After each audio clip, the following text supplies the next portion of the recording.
Dans la guerre pour les esprits en France, le système politique et médiatique manœuvre dans l'ombre pour diviser les gens sur des sujets sur lesquels ils sont globalement d'accord.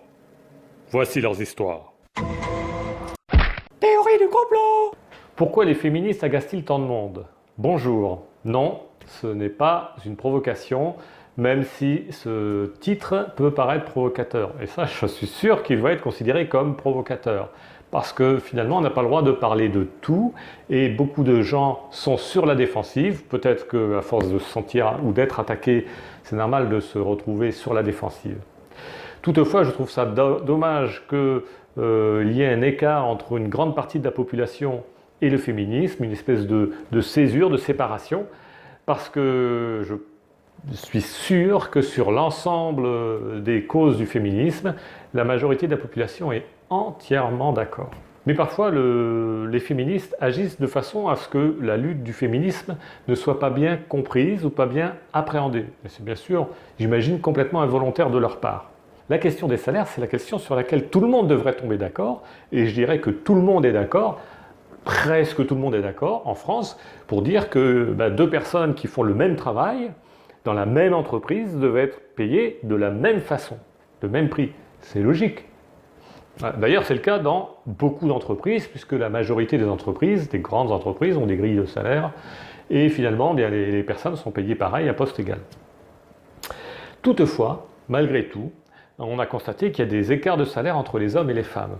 Et la façon dont c'est présenté par certaines organisations féministes fait qu'on ne comprend pas ce qu'ils disent. Voilà, on a l'impression qu'il y a un décalage entre ce qu'ils disent et ce que nous, on voit dans notre quotidien autour de nous. Par exemple, le site Oser le féminisme nous affirme que les hommes gagnent 27% de plus que les femmes, sans nous fournir plus de détails. Alors, quand c'est dit comme ça, c'est très trompeur. On pourrait dire quoi? C'est-à-dire que pour le même boulot, un homme gagne 27% de plus. Puis après, on réfléchit, on dit mais non, c'est idiot parce que moi, dans mon entreprise, je sais très bien que les hommes ne gagnent pas 27% de plus que les femmes. Et effectivement, ce chiffre est entièrement erroné dans ce contexte. C'est-à-dire que volontairement, on nous donne un chiffre, je ne sais même pas d'où il vient, mais on le présente de façon trompeuse, de manière à induire les gens en erreur et à créer une sorte de scandale. Alors qu'en réalité, oui, il y a peut-être un scandale, il y a une injustice, ça c'est sûr, mais non, les femmes ne gagnent pas 27% de moins que les hommes lorsqu'elles font le même boulot. En fait, d'après l'Observatoire des inégalités, eh bien, la différence de salaire entre les hommes et les femmes est de 16,3%. Et, nous dit l'Observatoire des inégalités, la différence inexpliquée de salaire entre les hommes et les femmes est de 10,5%. Alors, par inexpliqué, il faut entendre qu'il n'y a aucune raison pour laquelle les femmes sont payées 10,5% de moins. Aucune raison rationnelle. Donc, elles gagnent 10,5% de moins en moyenne, parce que ce sont des femmes. Et bien sûr, quand on voit ça, on se dit c'est complètement injuste. Et là, 10,5%, ça prend déjà un peu plus de sens. On arrive à y croire. Mais, il faut savoir que la différence de salaire la plus importante se trouve chez les cadres et non pas chez les ouvriers. Parce que les ouvriers ont tendance à gagner à peu près la même chose. Les salaires sont si bas qu'on ne peut pas gagner 10,5% de moins quand on est proche du SMIC, de toute façon. Donc, c'est une affaire, surtout une affaire de cadre, parce que finalement, les ouvriers, ils ne gagnent pas bien leur vie, c'est parce que c'est de leur faute, ils n'avaient qu'à travailler à l'école, hein, qu'est-ce que vous voulez que je vous dise? Alors que les cadres, là, c'est pas normal si un cadre gagne moins que parce que c'est une femme, quoi. Alors, on pourrait tomber d'accord là-dessus, mais malheureusement, on n'arrive pas à tomber d'accord déjà à cause de l'exagération des organisations féministes qui nous sortent des chiffres sur lesquels on n'accorde aucune crédibilité. Mais là, on peut dire que les salaires, c'est une cause simple parce qu'il s'agit juste d'arithmétique.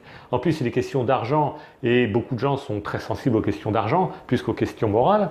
Et on leur parle de morale ou on leur parle de justice, certaines personnes ont du mal, on leur parle d'argent, là, tout est clair tout d'un coup. Et donc, on se dit, voilà, 10% d'écart, c'est pas normal. Pourtant, l'écart de salaire injuste qu'il existe entre hommes et femmes, qui paraît si simple à résoudre, ne paraît pas être la priorité de l'ensemble de la population française. Pourquoi? Bon, il y a sûrement plusieurs raisons en cause, mais une des premières qui me vient à l'esprit, c'est un contexte social. Et oui, parce que un ouvrier, beaucoup de gens maintenant gagnent, on va dire, autour du SMIC, c'est-à-dire autour de 1000 euros, entre 1000 et 1200 euros. On appelle ça des travailleurs pauvres souvent. Pourquoi? Parce qu'avec 1000 et 1200 euros, ils n'arrivent pas à vivre normalement, c'est-à-dire qu'ils n'arrivent pas à avoir par exemple un logement et avoir une vie à peu près normale à côté.